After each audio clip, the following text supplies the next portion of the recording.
Buenos días, soy Félix y vamos a ver el tema de los metabolismos energéticos y cómo los relacionamos con los HIITs, que era el tema que estábamos viendo. Este es el índice del tema y veis todos los apartados que vamos a ir viendo a lo largo de la presentación de diapositivas. Primero, los metabolismos energéticos. Esto es una cuestión bastante difícil de entender para muchas personas. Primero, la energía se produce en el cuerpo, dentro de nuestros músculos, que son los motores los que se van a mover. La energía se produce a partir del ATP. El ATP es como un cofre que se abre y sale la energía. ¿Cuándo se abre el cofre del ATP? Cuando se separa un grupo fosfato. ATP significa adenosin trifosfato, o sea, tiene 3 fosfatos y entre cada fosfato tiene la energía. Entonces, al separarse un grupo fosfato del ATP, sale la energía. Y se nos queda como resultante un ADP, con D de dedo, o sea, adenosin difosfato. Luego tenemos un sistema de producción de energía que es el fosfato de creatina. El fosfato de creatina lo que hace es que recompone los ADP y vuelve a formar ATP, de los que luego se vuelve a sacar la energía. De modo que tenemos que la energía la estamos obteniendo constantemente del ATP y conforme el ATP se va agotando, el fosfato de creatina lo recompone rápidamente. El fosfato de creatina es la forma de obtención de energía más potente que tenemos. Luego, cuando el fosfato de creatina no puede hacer frente al ejercicio, se acumulan ADPs, porque la velocidad del fosfato de creatina no recompone tan rápido como ADP se están produciendo al producir energía del ATP. ATP produce y genera ADP, ADP, ADP. El fosfato de creatina es el encargado de volver a reconvertir el ADP en ATP. Si no puede, entonces hay ADPs sueltos por ahí que no se han recompuesto. Cuando eso pasa, entra en juego la glucólisis anaeróbica o el metabolismo del azúcar de la glucosa anaeróbico. Y entonces este metabolismo produce 3 ATPs y ácido pirúvico que se convierte en ácido láctico, porque con el metabolismo anaeróbico este ácido pirúvico se transforma en ácido láctico.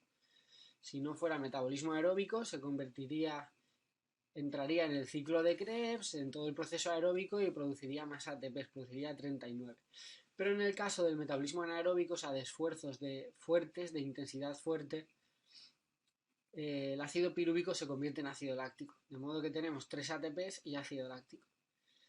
Y el ácido láctico es un problema porque baja el pH de la célula y entonces las enzimas, las proteínas que tenemos dentro de las células que hacen que todo funcione, falla. Luego tenemos la glucosa y la grasa aeróbica, que estas entran en juego cuando la intensidad del ejercicio es baja, porque tienen un proceso de elaboración de ATPs muy lento. Entonces las demandas de energía no tienen que ser muy fuertes, muy elevadas. Si las demandas de energía no son muy fuertes, podemos utilizar el metabolismo aeróbico. El cuerpo siempre utilizaría el metabolismo aeróbico si pudiera. Pero cuando la intensidad es muy alta, cuando queremos sacar mucha energía, producir mucha energía en poco tiempo, hacer esfuerzos difíciles, intensos, entonces tenemos que coger los sistemas energéticos anaeróbicos. Entonces, repasando, la energía sale del ATP. Un sistema anaeróbico muy potente de recomposición de energía es el fosfato de creatina, que no produce ATPs, sino que recompone el ADP en ATP. Y luego otros sistemas que lo que hacen es producir ATPs, no recomponer, son el azúcar por vía anaeróbica. Si la demanda es muy exigente de energía, o sea, muy rápida, tenemos prisa por conseguir energía. Y si no tenemos tanta prisa, si el ritmo de trabajo es bajo, entra la vía aeróbica y es donde el azúcar ya produce 39 ATPs y en el caso de las grasas se producen 129 ATPs. Esto sé que es muy complicado de entender y ya lo veremos en clase con más detalle y más calma, pero ir repasando estos conceptos o haciendo dibujos a ver si lo conseguís entender un poco mejor.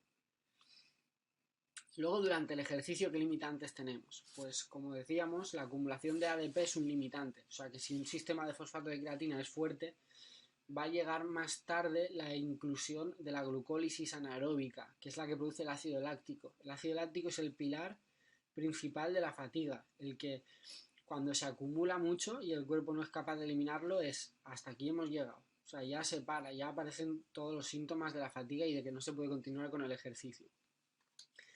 ¿Quién se encarga de que esta acumulación de ácido láctico no se produzca, no se eleve en la sangre? O sea, nosotros siempre estamos produciendo esto porque la glucólisis anaeróbica es muy difícil que no esté actuando, siempre está actuando, pero tenemos unos sistemas que se llaman sistemas buffer, que no es un nombre químico, técnico, que es para regular los pHs, y hay una serie de moléculas en el cuerpo que lo que hacen es regular esas variaciones de pH que hace el ácido láctico. El más importante sería el ion bicarbonato. También lo explicaremos.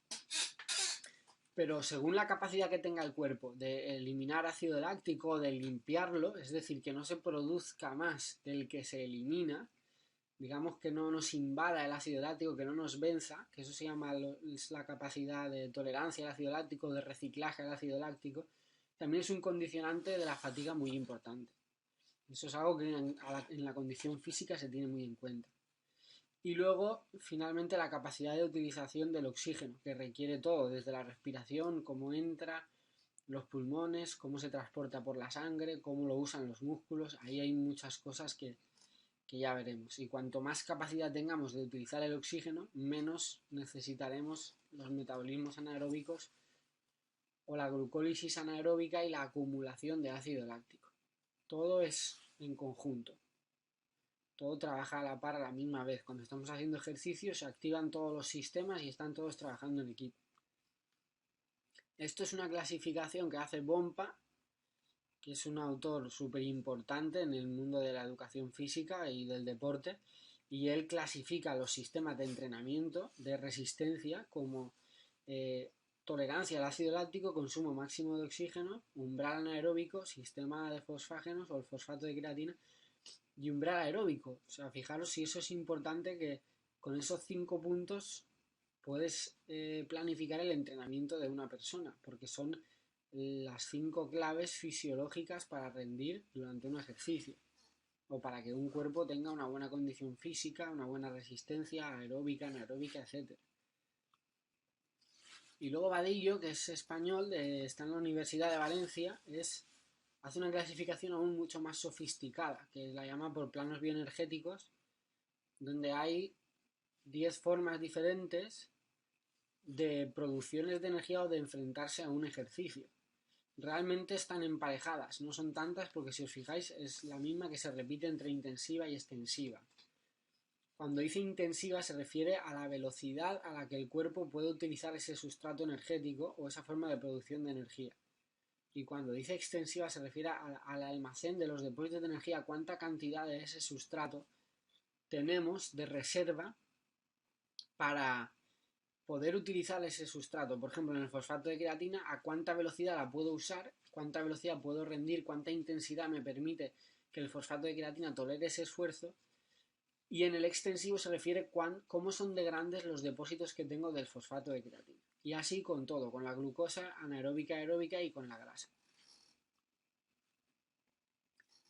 Igual que decíamos la clasificación de Bompa, pues tenemos los términos que son importantes en cuanto a la hora de valorar la condición física de una persona, y va muy a la par con la clasificación de Bompa. Por un lado, los anaeróbicos, los esfuerzos anaeróbicos más fuertes, que son los del fosfato de creatina, cómo rinde esta persona con eso. Por otro lado, la tolerancia al ácido láctico, cómo tolera el ácido láctico, una vez el cuerpo empieza a producir más del que elimina, cuánto puede aguantar. Luego el umbral anaeróbico es el punto en el que se produce más que se elimina. ¿Dónde está ese punto? Tenemos que intentar que esté lo más tarde posible. El consumo máximo de oxígeno es uno de los que hará que ese punto del umbral anaeróbico llegue lo más tarde posible, que es la capacidad de nosotros utilizar el máximo oxígeno posible del que respiramos. Y la capacidad aeróbica es una parte del consumo máximo de oxígeno, pero se relaciona más con esfuerzos de larga distancia, y el consumo máximo de oxígeno se relaciona más con esfuerzos aeróbicos, pero de más corta distancia, no las carreras de larga duración. En estos dibujos iremos dibujando lo que va pasando en el cuerpo humano para cada una de estas cosas para que os lo imaginéis y lo visualicéis mejor. Desde que entra el aire hasta cómo se transporta el oxígeno, se usa y todo. Y los sistemas buffer igual, porque son los dos pilares que están trabajando a la vez durante un esfuerzo y es para entender lo que pasa realmente dentro de nuestro cuerpo con los esfuerzos. Y en los hits principalmente lo que mejora es el consumo máximo de oxígeno, entonces todos estos procesos los tenéis que entender. Esto es un ejercicio que quiero que hagáis y es en la clasificación de García Verdugo de los planos bioenergéticos, que vosotros pongáis dónde creéis que están los 5 puntos de la clasificación más sencilla, digamos, que era la de Bompa. ¿Vale? A ver si lo sabéis localizar en qué tipo de esfuerzos o qué plano bioenergético podemos desarrollar y entrenar cada una de estas cosas para ver los hits, cuál de estas trabajan principalmente, cuál de estas cosas o en qué rangos de trabajo se encuentran los intervalos de los hits. Veis ahí en la tabla donde dice tiempo, son esfuerzos hasta la fatiga en ese tiempo. Pues ahí tenéis una pista y os puede dar ideas de dónde trabaja. Esto es otra tarea que en un documento que os adjunto en la página más abajo tenéis toda la descripción detallada de lo que pasa en cada plano bioenergético y abajo en la casilla de color amarillo, como sale ahí con el círculo rojo, salen los cambios que produce en el cuerpo, lo que mejora en el cuerpo ese tipo de esfuerzo. Entonces, una vez tenéis clasificado los hits en la clasificación de los planos bioenergéticos, que es de las más sofisticadas que conozco, podréis ver con más detalle y con más diferenciación entre otro tipo de ejercicios qué es lo que van a producir en el cuerpo, qué cambios van a producir a las personas que hagan los hits, los entrenamientos interválicos. La tarea 2 es porque más adelante veremos cómo justificar la pérdida de peso en los hits. Y esto es una lectura, un extracto de un libro que a mí me parece muy interesante y siempre lo divulgo bastante. Quiero que lo leáis, lo analicéis y contestéis a la pregunta con lo que hay en el libro y con opiniones vuestras personales, porque estos unos párrafos breves, pero la cosa va un poquito más allá, a ver si conseguís sacarlo vosotros solos. Aparte de este ejemplo, ¿por qué más creéis que es un tipo de entrenamiento u otro más favorable para perder peso o bajo qué condiciones, o qué criterios? Porque aquí nada es tan perfecto como parece, ni se puede hacer un protocolo para todos igual. Luego, después del ejercicio, ¿qué ocurre? Una cosa muy extendida y muy popular es el EPO, que es un consumo elevado del oxígeno después de los entrenamientos. Y bueno, es causa de, en el estado de reposo, cuando ya terminas, el cuerpo está, digamos, acelerado o el metabolismo está acelerado, pero porque está trabajando. ¿En qué está trabajando? En la recuperación, en la recomposición de todos los daños que tú le has generado. Si le has generado ácido láctico, lo está limpiando, está eliminando, pues todos esos trabajos requieren energía, entonces el consumo energético aumenta. Si has roto fibras musculares, las tiene que recomponer, las tiene que reconstruir, entonces eso requiere energía, el consumo energético aumenta. ¿Vale? Etcétera, etcétera, así con todos los procesos de recuperación o de adaptación al ejercicio. Por lo tanto, cuanto más desgaste, en resumen, así muy breve, cuanto más desgaste, más EPOC puedes generar porque más cosas hay que regenerar y hay que recuperar. Pero ¿es el EPOC suficiente para justificar la pérdida de peso de los hits? Pues realmente el consumo es muy poquito. Lo que se consume de energía después de esfuerzos bastante largos o bastante intensos no es tanto como para decir, ostra, el EPOC es la causa de la pérdida de peso. Gracias a este efecto pierden mucho peso las personas. No es tan exagerado, es una cosa más de las que pasan, pero no es lo principal o no es lo más importante o no es un santo grial. Es una consecuencia que bueno, te hace consumir un extra de calorías, pero no suficientes como para que hayan pérdidas de peso muy marcadas.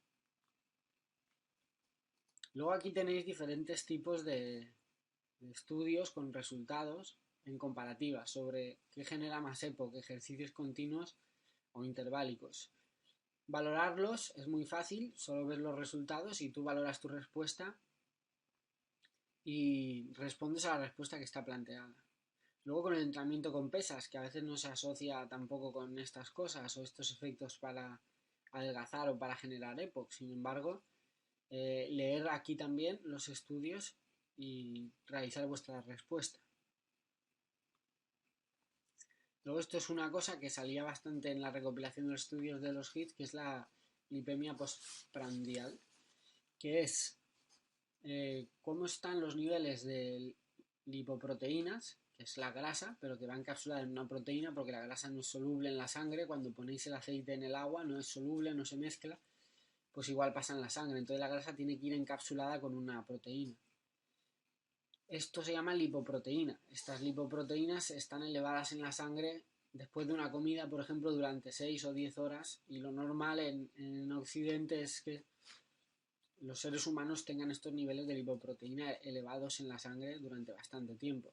Y esto es una de las consecuencias que provoca ganancias de peso. Entonces los EPOC los HIITs, mostraban buenos resultados en la reducción de los niveles de estas lipoproteínas.